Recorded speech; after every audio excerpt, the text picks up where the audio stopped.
Namaskaram. Vanakkam.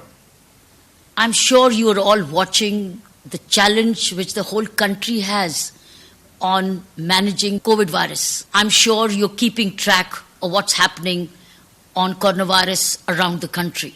And also the challenge which we are facing in Puducherry. And you also are aware of what's happening in Tamil Nadu. Tamil Nadu is still not normal. Puducherry is still normal in business. We are keeping livelihood and life going by a great challenge. Credit goes to the Puducherry administration, which took this courageous decision to keep the jobs going, the business going, and taking the health challenge as well. But we need your cooperation. People must cooperate. I have the following 5 things to report to you, where people's cooperation is still not strong. It's still weak. Despite the total police enforcement, despite all the doctors on the road, despite maximum treatment going, despite fever camps, despite public community meetings, so much, despite teachers being mobilized, Anganwadis mobilized, A&M workers mobilized, SAGs mobilized, officers diverted to become nodal officers, leaving other work as other things, but focusing on COVID prevention. Puducherry is a small place. It doesn't have so many officers. It has few number of secretaries. And the same kind of secretaries are managing more than one department. And along with that, being on the road as nodal officers, please understand, Puducherry is a small place. And it is also surrounded by Tamil Nadu. And Tamil Nadu is still not normal. And therefore, people and relatives coming from Tamil Nadu, if not quarantined, can infect you, and they are. Some of them are infecting us. We are calling letting them sneak in. This is not the time. And then for small functions, this is not the time. For functions and weddings, it's not the time, unfortunately. Sorry, but that's the reality. It's not the time for small functions even. It's a time to keep yourself safe and secure, and somehow manage your good health. And then, if you have fever, you want to hide it, you want to contain it, report it immediately to the fever clinic. You have fever clinic or you're near a public health center. Report it so that you immediately starting to be treated, and you are tested so that you get to know whether you are negative or positive. If you're negative, safe. If you're positive, if you are positive and do not get yourself tested and go back home, you're infecting the whole family, then your whole house will be quarantined, your children and the elders are vulnerable, and they will need hospitalization. Children and elders are very vulnerable because the immunity is low. So, next, you go for shopping, big crowded places, don't even observe social distance. And a shopkeeper, if he feels that somebody has got infected, he does not report because he's afraid that the shop will get closed. So therefore it spreads. It spreads in the whole shopping complex. So by hiding, a disease will not go away. But that shop will be closed after somebody tests positive, and through contact tracing, it will come back to the same shop and the shop will be closed.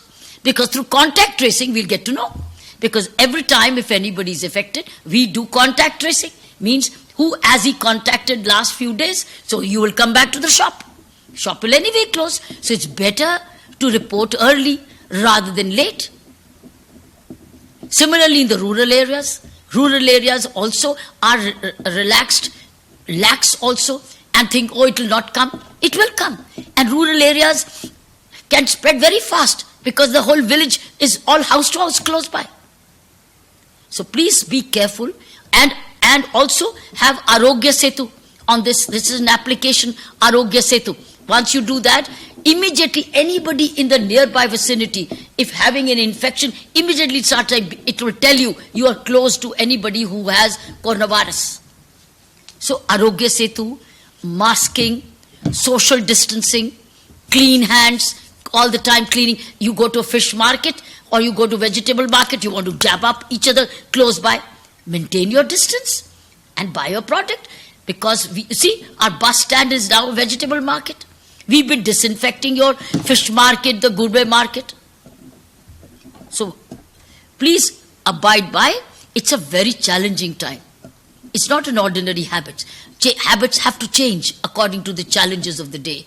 coronavirus is compelling us to change our habits of the way we shopped, the way we traveled out, the way we marketed, the way we held our functions, the way we run our homes, the way we look after our elders, the way we go out to gallivant. This is the time to play safe. Be safe for keeping Puducherry safe. Puducherry, which is our home, most beautiful part, the world over is watching us. Please be safe. Play your own role of responsibility. Namaskar. வணக்கம். நம்முடைய மாண்புமிகு துணைநிலை ஆளுநர் அவர்களுடைய ஆங்கில உரையினுடைய தமிழ் சுருக்கத்தை உங்களோடு பகிர்ந்து கொள்ள விரும்புகிறேன். அகில உலகமும் எங்கும் இருக்கக்கூடிய நாடுகளிலும் இந்திய தேசத்திலும் மாநிலங்களிலேயும் குறிப்பாக புதுச்சேரி மாநிலத்திலும் இருக்கக்கூடிய கோவிட் பற்றிய காரியங்களை நீங்கள் தொலைக்காட்சி மூலமாகவும் செய்தித்தாட்கள் மூலமாகவும் நீங்கள் அறிந்து கொண்டிருப்பீர்கள் என்று நினைக்கிறேன். மிகப்பெரிய ஒரு தாக்கத்தை இந்த கோவிட் என்று சொல்லக்கூடிய கொரோனா நோயானது ஏற்படுத்தியிருக்கிறது.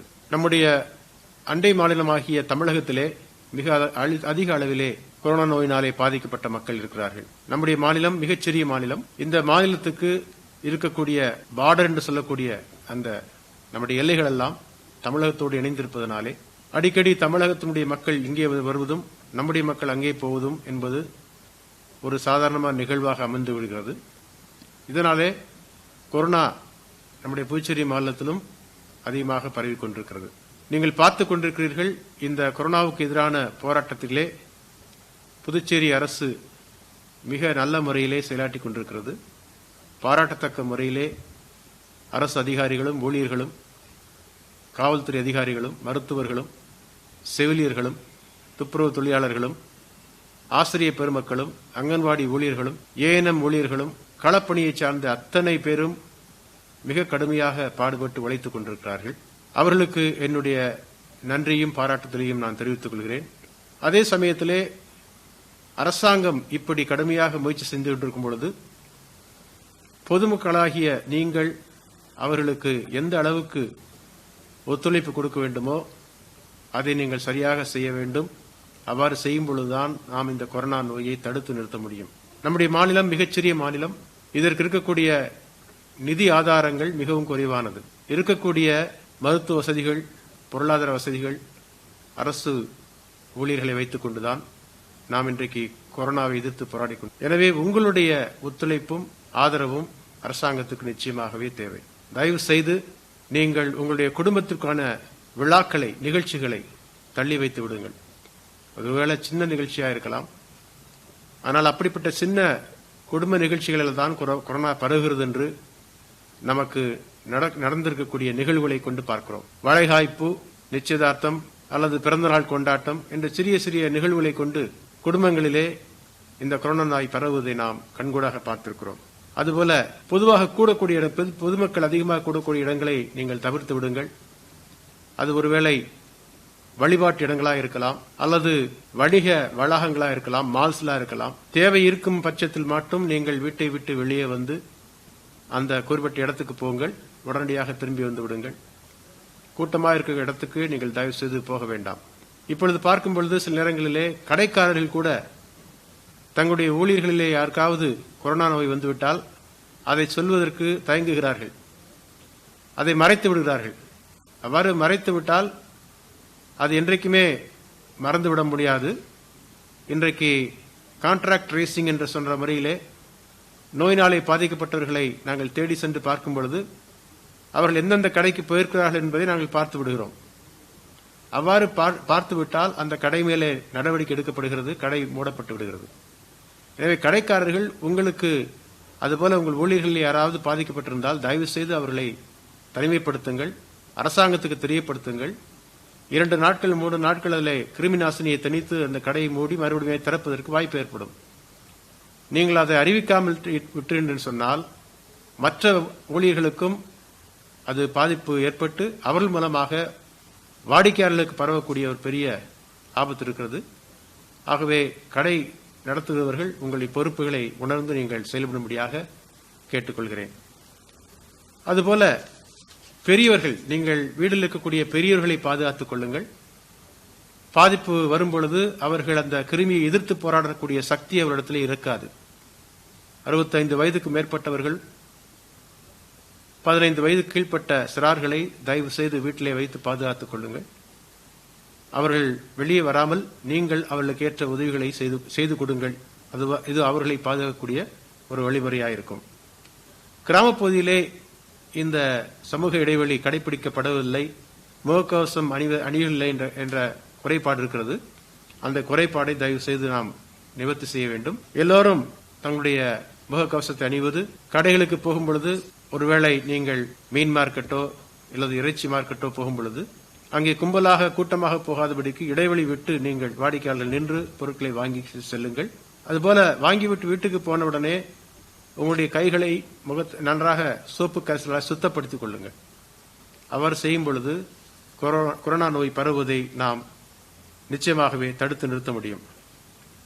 ஆரோக்கிய சேது என்று சொல்லக்கூடிய அந்த மொபைல் அப்ளிகேஷனை நீங்கள் டவுன்லோட் செய்வீர்கள் சொன்னால், உங்கள் அருகிலே யாருக்காவது கொரோனா பாதிக்கப்பட்டிருந்தால் அது உங்களுக்கு எச்சரிக்கை கொடுக்கும். நீங்கள் அதை தவிர்த்துக் கொள்ளலாம். இது உங்களுக்கு ஒரு உயிர்கவசத்தை போல அது இருக்கும். தயவு செய்து ஆரோக்கிய சேதுவை நீங்கள் பதிவிறக்கம் செய்து அதை உபயோகப்படுத்திக் கொள்ளும்படியாக கேட்டுக்கொள்கிறேன். இத்தனை நாட்களும் எங்களோடு ஒத்துழைப்பு கொடுத்தீர்கள். தொடர்ந்து நீங்கள் ஒத்துழைப்பு கொடுப்பீர்கள் என்றால் இந்த கொரோனா நோயை நாம் புதுச்சேரி மாநிலத்திலிருந்து சீக்கிரத்தில் அகற்றிவிட முடியும் என்ற நம்பிக்கை எனக்கு இருக்கிறது. தொடர்ந்து ஒத்துழைப்பு கொடுப்பீர்கள் என்று நான் நம்புகிறேன். உங்களுக்கு என்னுடைய நன்றி, வணக்கம்.